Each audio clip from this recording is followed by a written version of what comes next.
Friends, life of সদীপের চ্যানেলে তোমাদেরকে আরো একবার স্বাগত। আশা করি তোমরা সকলেই ভালো আছো আর আমরাও ভালো আছি। এই মুহূর্তে আমি লাঞ্চের প্রিপারেশন করতে চলে এসেছি আর এখানে নিয়ে নিয়েছি 4টে ইলিশ মাছ। আজকে ইলিশ মাছের সর্ষে দিয়ে ঝোল করব।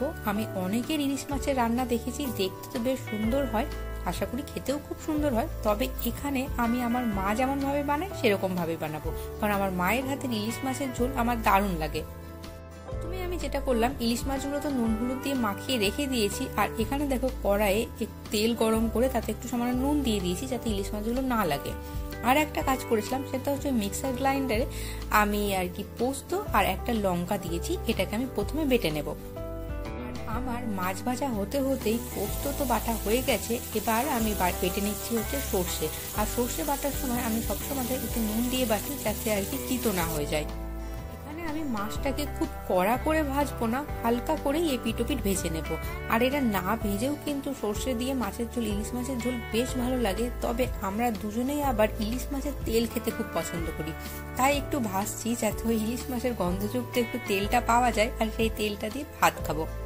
দেখো ওখানে আমি ইলিশ মাছের তেল একটু নিয়ে নিচ্ছি, বেশি নিলাম না, যত বেশি নেব তত বেশি খাওয়া হবে, আর তেল খাওয়া তো খুব একটা ভালো নয়।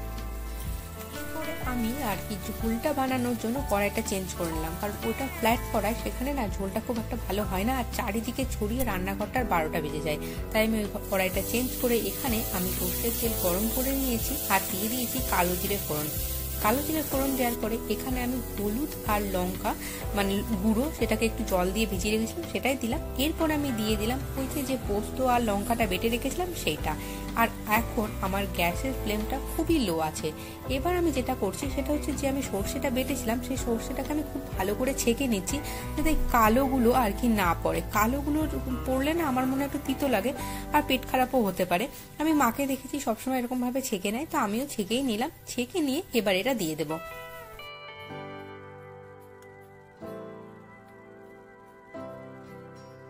দিয়ে দেওয়ার পরে একটু সামান্য গরম হয়ে এলে আমি এখানে মাছগুলো সব ছেড়ে দেবো।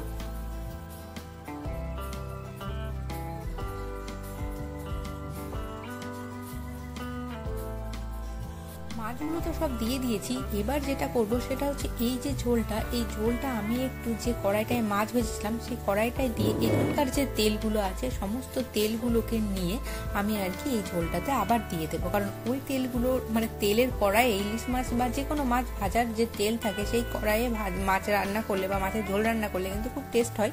তবে আমার ওই কড়াইটা ফ্ল্যাটের কারণে আমি করিনি, চেঞ্জ করে দিয়েছিলাম, তাই আমি ওখানকার সমস্ত তেলটা আর কি ঝোল দিয়ে ভালো করে নিয়ে নিলাম। আর উপর থেকে আমি পরে সর্ষের তেল আরেকটু দিয়ে দিলাম আর একটা কাঁচা লঙ্কাও দিয়েছি। এরপরে আমি এখানে ভেজে নিচ্ছি হচ্ছে বিনস আর আলু। এই বিনস আর আলু ভাজাও কিন্তু আমাদের খেতে খুব ভালো লাগে, তাই এখানে বিনস আর আলু ভেজে নিলাম। আর দেখো আমার ঝোলের মানে ইলিশ মাছের ঝোলটার ফাইনাল লুক দেখতে কিন্তু দারুণ সুন্দর হয়েছে আর খেতেও কিন্তু দারুণ হয়েছিল।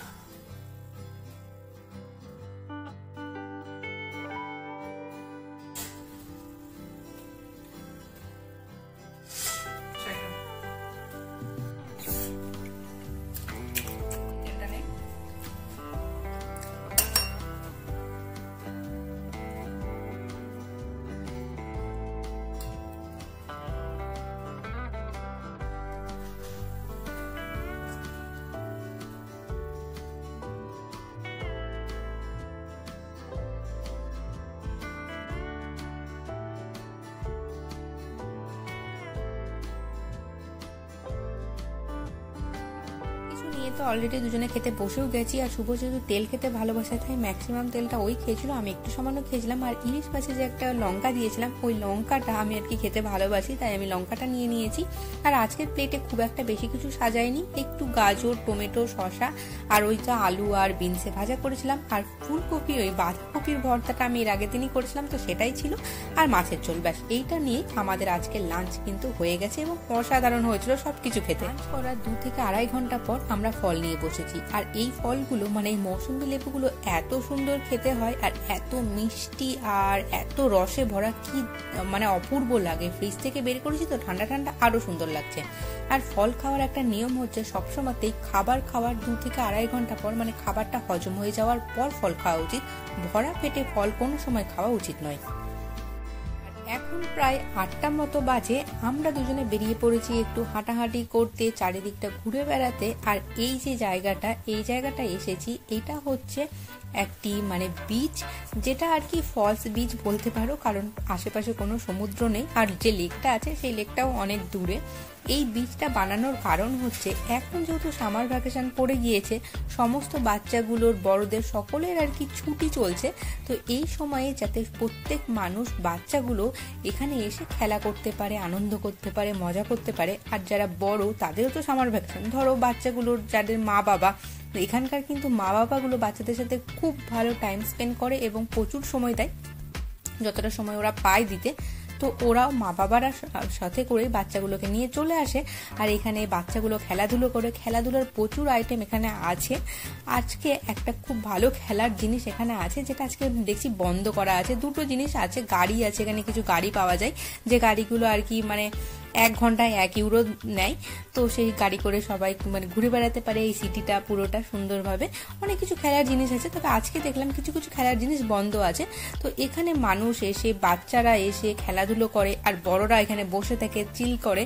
আর আশেপাশে চকোলেটের দোকান, আইসক্রিমের দোকান, কোল্ড ড্রিঙ্কসের দোকান সমস্ত কিছু আছে, যেখানে বসে বসে তুমি কোল্ড ড্রিঙ্কস খেতে পারো, বিয়ার খেতে পারো, আইসক্রিম খেতে পারো, বাচ্চারা চকোলেট খেতে পারে। আবার বাচ্চাদের জন্য অনেক খেলার জিনিসও এখানে রাখা আছে, যেগুলো তুমি নিবে এবং খেলবে, খেলার পরে আবার এখানে রেখে দিয়ে চলে যাবে। আর এখানে যারা আছে মানে এটার দায়িত্বে যারা আছে, এই বিচটার দায়িত্বে, তারাই কিন্তু এই খেলার জিনিসগুলো আবার তুলে ঠিক মতো রেখে দেবে। তো তুমি এখানে আনন্দ করতে পারো আরামসে। আর এই যে আমি আর শুভ এখানে আরাম করে বসে আর কি চিল করছিলাম। এইটা থাকে হচ্ছে পুরো 1 মাস, মানে এই জুলাই মাসটা এরকমই থাকবে। তো এখানে এসে সকলে আনন্দ করতে পারে। আর এখন যেহেতু ডে লাইটটাই 10:30 অবধি থাকে, তো এখানে মানে 12টা অবধি বসে থাকাই যায় অনায়াসে। তো আমাদের আজকের এই ভিডিওটি কেমন লেগেছে অবশ্যই জানিও। ভালো লাগলে সাবস্ক্রাইব করে আমাদের পাশে